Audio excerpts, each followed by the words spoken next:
Les trois textes bibliques de ce dimanche 3 août 2025 sont tirés le premier du premier livre des rois, au chapitre 19, du verset 9 au verset 13a. Le deuxième de l'épître aux Romains, chapitre 9, les 5 premiers versets, et le troisième de l'évangile selon Matthieu, au chapitre 14, du verset 20 au verset 33.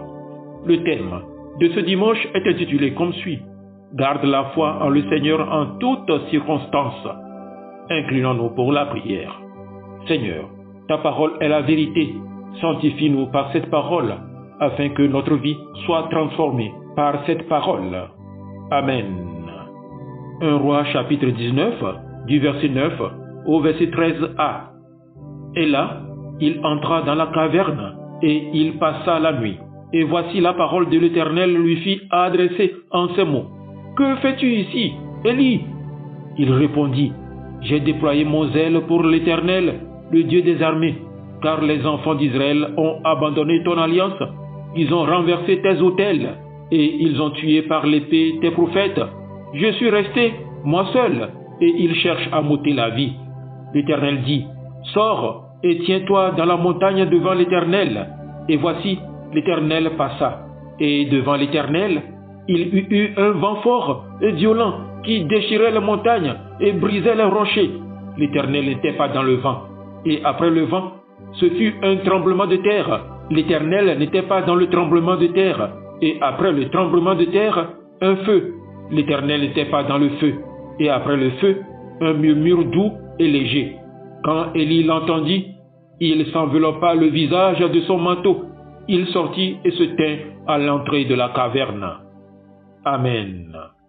Romains chapitre 9, les 5 premiers versets. Je dis la vérité en Christ, je ne mens point. Ma conscience m'en rend témoignage par le Saint-Esprit. J'éprouve une grande tristesse et j'ai dans le cœur un chagrin continuel, car je voudrais moi-même être anathème et séparé de Christ pour mes frères, mes parents, selon la chair, qui sont israélites, à qui appartiennent l'adoption, la gloire, les alliances, la loi, le culte, les promesses et les patriarches, et de qui est issu, selon la chair, le Christ, qui est au-dessus de toutes choses, Dieu béni éternellement. Amen. Matthieu chapitre 14, du verset 20 au verset 33. Tous mangèrent et furent rassasiés, et l'on apporta 12 paniers pleins des morceaux qui restaient. Ceux qui avaient mangé étaient environ 5000, sans les femmes et les enfants. Aussitôt après, il obligea les disciples à monter dans la barque et à passer avant lui de l'autre côté, pendant qu'il renverrait la foule. Quand il l'eut renvoyé, il monta sur la montagne pour prier à l'écart, et comme le soir était venu, il était là seul. La barque, déjà au milieu de la mer, était battue par les flots, car le vent était contraire. À la 4e veille de la nuit, Jésus alla vers eux, marchant sur la mer. Quand les disciples le virent marcher sur la mer, ils furent troublés et dirent: C'est un fantôme. Et dans leur frayeur, ils poussèrent des cris. Jésus leur dit aussitôt: Rassurez-vous, c'est moi, n'ayez pas peur. Pierre lui répondit: Seigneur, si c'est toi, ordonne que j'aille vers toi sur les eaux. Et il dit: Viens. Pierre sortit de la barque et marcha sur les eaux pour aller vers Jésus. Mais, voyant que le vent était fort, il eut peur et, comme il commençait à enfoncer, il s'écria: Seigneur, sauve-moi. Aussitôt, Jésus étendit la main, le saisit et lui dit: Homme de peu de foi, pourquoi as-tu douté? Et ils montèrent dans la barque et le vent cessa. Ceux qui étaient dans la barque vinrent adorer Jésus et dirent: Tu es véritablement le Fils de Dieu. Amen. Bien-aimés, la foi véritable se révèle surtout dans les moments de doute, de peur ou d'épreuve. Croire quand tout va bien est facile, mais garder les yeux fixés sur le Seigneur au milieu des tempêtes demande un abandon total et une confiance profonde. Les lectures de ce jour nous invitent à une foi ferme, même et surtout quand Dieu semble silencieux ou que notre barque est secouée par le vent. Élie est un prophète éprouvé, en fuite, découragé. Il a combattu pour Dieu, mais il se retrouve seul, poursuivi par ses ennemis. Il se réfugie dans une grotte et Dieu vient à lui mais pas comme Élie s'y attendait, pas dans l'ouragan, ni dans le tremblement de terre, ni dans le feu, mais dans le murmure d'une brise légère. Dans notre quotidien, Dieu ne parle pas toujours fort, il ne résout pas nos problèmes avec des éclairs, il se glisse dans les détails. Une parole d'un ami, un moment de silence, une chanson entendue à la radio, un verset qui nous touche. Chers frères et sœurs, apprenons à faire silence chaque jour, même 5 minutes. Osons éteindre nos téléphones et écouter. Dieu parle souvent dans le calme. Ce passage nous rappelle que Dieu ne se manifeste pas toujours dans le spectaculaire. Parfois, sa présence est discrète, subtile, presque imperceptible. Garder la foi, c'est être capable de l'écouter dans le silence, dans le secret du cœur. L'apôtre Paul exprime lui ici une douleur profonde. Son propre peuple, Israël, refuse de croire au Christ. Pourtant, c'est d'Israël que vient tout, l'adoption, l'alliance, les promesses, le Christ lui-même.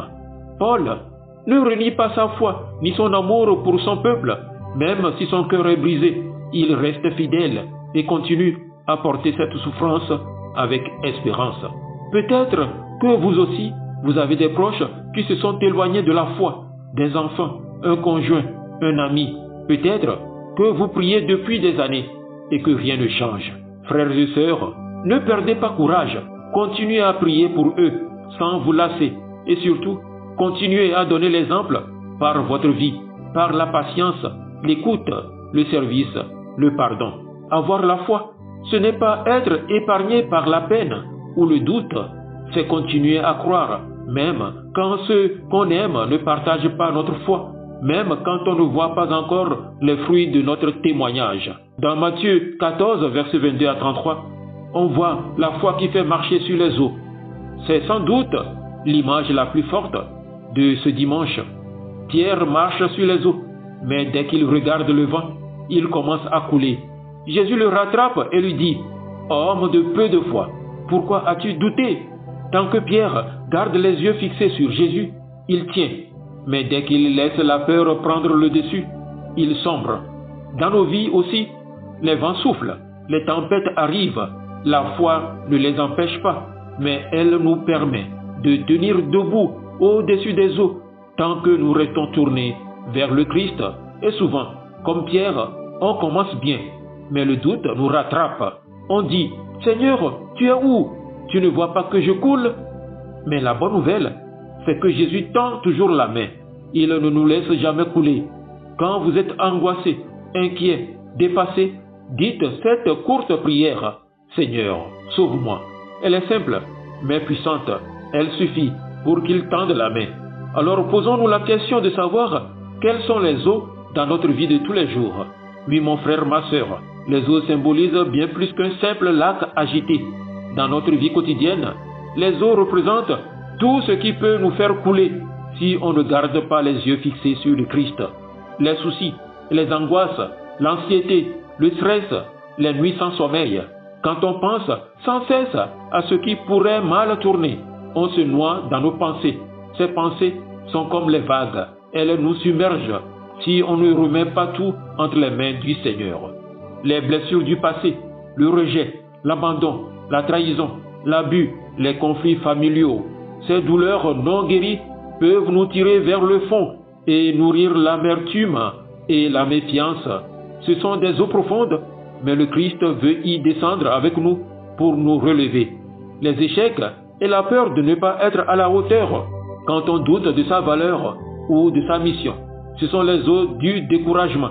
Elles nous font oublier que Jésus ne nous appelle pas à être parfaits, mais fidèles. Quand Dieu semble loin ou silencieux, comme dans la tempête d'Élie, nous prions, mais nous n'entendons rien. On se dit, Dieu m'a abandonné, mais c'est dans ce silence qu'il nous forme et nous rend plus profonds. Notre Seigneur Jésus tend toujours la main. Il ne nous laisse jamais couler. Pour cela, bien-aimés, gardons la foi en toutes circonstances. Ces 3 tests nous livrent 3 clés. Premièrement, écoutez Dieu dans le silence, même quand il ne répond pas comme on l'espère. 2. Continuez à croire même dans la souffrance. comme Paul qui porte le fardeau de l'incrédulité de ses frères. 3. Fixer les yeux sur Jésus, même et surtout quand la tempête fait rage. En toutes circonstances, gardons la foi. Pas une foi naïve, mais une foi vivante, capable de traverser les épreuves, de résister au découragement et de marcher sur les eaux avec Jésus. Que Dieu vous donne cette foi courageuse, cette foi qui tient bon, cette foi qui fait marcher sur les eaux. Amen. Agréable journée dominicale à vous tous.